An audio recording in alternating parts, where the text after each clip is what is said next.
Bonjour tout le monde et bienvenue dans cette nouvelle vidéo. Alors aujourd'hui il s'agit de mon book haul pour le mois de novembre. Je n'ai pas acheté grand chose, seulement 6 livres, donc je pense que cette vidéo va être assez rapide. Je tiens tout de suite à vous préciser que je ne sortirai pas de vidéo sortie livresque pour le mois de décembre, puisque lorsque j'ai un petit peu regardé ce qui allait sortir, je n'ai pas trouvé beaucoup de livres qui m'intéressaient.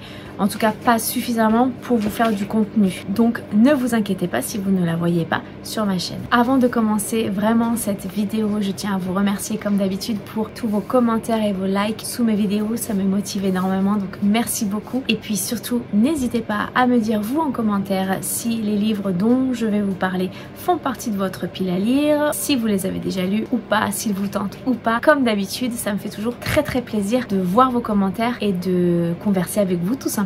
Et si vous êtes trop timide, n'hésitez pas à mettre un emoji argent, puisque encore une fois on achète plein de livres. Donc c'est parti tout de suite. Je vais commencer avec le premier roman, avec bébé Oompa qui n'a pas très envie de rester faire un câlin, qui a plutôt envie de faire des bêtises. Donc je commence avec le premier roman. Il s'agit d'une romance de Noël qui s'appelle Notre fabuleuse désastreuse Christmas Party et c'est écrit par Emily Parizeau et c'est publié chez Hugo dans leur collection New Romance. Je n'ai pas encore lu ce roman, sachez juste qu'il est noté 2 piments sur 3, 2 femmes sur 3 ici à la fin. Ça c'est très bien. La maison d'édition Hugo New Romance note le niveau. Plus un roman va avoir de scènes de sexe explicites, très explicites, ou des scènes un petit peu qui sortent on va dire de la normale, ça va être 3 femmes. Et puis si c'est une romance toute simple avec juste une petite scène pas forcément très développée, ça va être une femme. Donc 2 c'est on va dire entre les deux, et ça je trouve que c'est plutôt bien de leur part de faire ça, parce que lorsque on regarde derrière, du coup on sait plus ou moins à quoi s'attendre. Cette histoire, on va suivre Blair qui est assistante de direction dans une boîte où le patron est un petit peu excentrique et surtout il adore la fête de Noël. Et donc lorsque le mois de décembre commence, il veut absolument que toute sa boîte, son entreprise se mette aux couleurs de cette fête. Et alors cette boîte, qu'est-ce qu'elle fait? Elle produit des doudounes. Ce directeur a une dernière lubie en date et donc c'est à Blair de l'organiser. Il s'agit d'organiser donc une Christmas Party, donc une fête de Noël dans l'entreprise pour tous les employés. Pour l'aider, le directeur lui assigne un binôme et ce binôme s'appelle Sonny. C'est un organisateur d'événements. Alors évidemment, Sonny est mystérieux, séduisant, mais aussi agaçant. Surtout, il n'est jamais d'accord avec elle et il a l'air de dissimuler des secrets. Et donc Blair, non seulement elle doit organiser cette fameuse grande fête qui lui est demandée par son directeur, mais elle tient à ce que Sonny reste à distance pour elle-même ne pas avoir à lui dévoiler certains de ses secrets. Enfin voilà, une petite romance, comédie de Noël. Je ne sais pas à quoi trop m'attendre. Déjà ça peut se lire très rapidement et puis ça peut être assez sympa. Je continue avec une deuxième romance de Noël que j'ai lue cette fois-ci, mais je ne vous donnerai pas forcément mon avis dans cette vidéo. Il faudra attendre le prochain update lecture.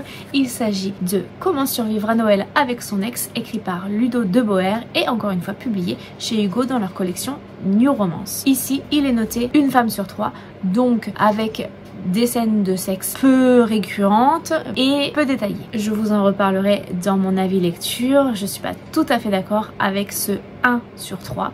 J'aurais dit plutôt 2. N'hésitez pas à venir en discuter avec moi lorsque je vous en parlerai durant mon bilan lecture. Dans cette histoire, on va suivre Manon et Julien qui ont grandi dans le même village des Pyrénées depuis qu'ils sont ados. Ils sont de très grands amis, les meilleurs amis, et lorsqu'ils partent faire leurs études sur Paris, ils se mettent en couple parce qu'ils s'aperçoivent qu'ils sont amoureux. Sauf qu'à un moment donné, Julien commet une erreur impardonnable et ils finissent par se séparer. Sauf que Manon, elle ne peut pas le supporter, elle le hait de tout son être pour cette trahison, mais Julien lui est toujours absolument éperdument amoureux d'elle et Yves décide d'essayer de la reconquérir et rien de mieux que la période de Noël pour le faire, puisqu'il sait qu'elle va retourner chez ses parents, donc dans leur village, on va dire, d'enfance, et donc il décide d'y aller aussi. Et il va y avoir plein de situations un petit peu cocasses. Voilà, j'ai plutôt bien apprécié cette histoire qui était, ma foi, très sympathique, qui suit très rapidement et pour laquelle on ne se prendra pas la tête. Ensuite, je me suis enfin décidée à acheter un classique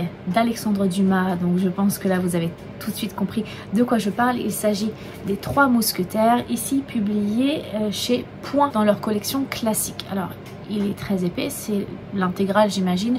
Je ne connais pas du tout, à part vite fait les grandes lignes. Je n'ai vu aucun film, je n'ai aucune idée de ce à quoi m'attendre. J'ai un peu peur, vu qu'il s'agit d'un classique, de ne pas apprécier la plume, parce que j'ai de très mauvais souvenirs de mes lectures de lycée surtout, où on devait lire des classiques que je ne comprenais pas, pour lesquels j'étais totalement hermétique. Donc je ne sais pas, celui-ci je l'ai quand même trouvé au rayon jeunesse, donc je me dis que ça peut peut-être le faire. En tout cas, cette histoire un petit peu de héros, d'histoire romanesque, ça peut m'intéresser, puisque lorsque je vois des combats à l'épée dans mes romans, j'adore ça. Donc un roman de cap et d'épée, je me dis que ça peut peut-être le faire. Ensuite, je vais vous parler d'une bande dessinée que j'ai achetée dès le jour de sa sortie, puisque je l'attendais avec énormément d'impatience. Il s'agit du tome 4 du Grimoire d'Elphie. C'est écrit et dessiné par Arleston Alouette et Minnie Ludwin. Vous connaissez mon amour pour Audrey Alouette et mon amour pour cette bande dessinée. Dans cette BD,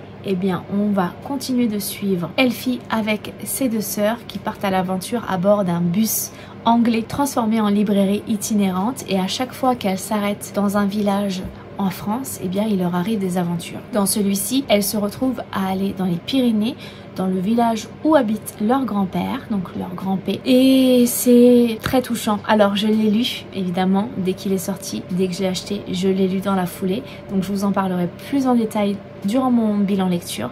En tout cas, sachez que j'ai absolument adoré et que pour moi, des 4, c'est le meilleur. Je vous montre un exemple de planche que vous pouvez retrouver dans cette bande dessinée, qui est vraiment pleine de douceur, pleine d'amour et d'amitié et de magie aussi, puisque Elphie a hérité de la part de sa maman qui est décédée lors de l'incendie de leur maison d'un grimoire, et dans ce grimoire, lorsqu'elle écrit dessus, qu'elle raconte des histoires, ça le nourrit et ça permet de donner vie aux origamis qu'elle fabrique. C'est très touchant, je vous le conseille vraiment très chaleureusement. Ensuite, j'ai lu durant ce mois-ci, et pareil, je vous en parlerai durant mon bilan lecture, le premier tome du Royaume du Nord, écrit par Virginie Despentes, et ça s'appelle La Princesse étrangère, et j'ai vraiment beaucoup apprécié. Du coup, j'ai commandé les 2 tomes suivants, avec ici donc le tome 2, Le Roi Solitaire, et ici le tome 3 qui s'appelle La Reine Insoumise, et c'est publié chez Bookmark. J'aime beaucoup cette collection. J'ai eu beaucoup de mal à les trouver par contre, parce qu'on les trouve facilement et partout en version poche, mais en grand format ça a été très compliqué de les avoir. Je vais vous parler donc du résumé du tome 1 que je n'ai pas ici sur moi. On va suivre Eugénie, qui est une princesse et qui est la 3e née de sa famille royale, sauf que du coup, étant la 3e née, elle n'a aucun avenir prédisposé. Elle n'a aucun rôle important à jouer auprès de son royaume, si ce n'est d'être l'ambassadrice à l'étranger de son royaume. Elle est envoyée dans le royaume de Sibérion pour y rencontrer le roi et signer un accord d'alliance, puisque son royaume à elle, Antilles, est menacé par un ennemi. Sauf que ce qui va être en jeu, ça va être la main de la princesse. Il va se passer plein d'autres choses, donc ça je ne vais pas vous en parler plus que ça. En tout cas, j'ai beaucoup apprécié le tome 1, mais il me manque quelque chose qui, j'espère, sera présent dans les 2 tomes suivants. En tout cas, je vais les lire très rapidement, je pense. Voilà, cette vidéo est terminée, j'espère qu'elle vous aura plu. Surtout n'hésitez pas à me dire vous en commentaire quels sont les romans qui ont rejoint votre pile à lire durant ce mois de novembre. Dites-moi aussi si les livres dont je vous ai parlé vous intéressent ou pas, si vous les avez déjà lus ou pas, si vous les avez ou pas, bref, tout ce que vous voulez. Et puis si vous êtes trop timide, n'hésitez pas à mettre un emoji argent comme je vous l'avais dit au début de la vidéo. Je tiens encore une fois à vous remercier beaucoup d'avoir regardé jusqu'au bout, et puis je vous souhaite de passer une très bonne journée, de faire de très belles découvertes livresques, et je vous dis à bientôt pour une prochaine vidéo. Ciao!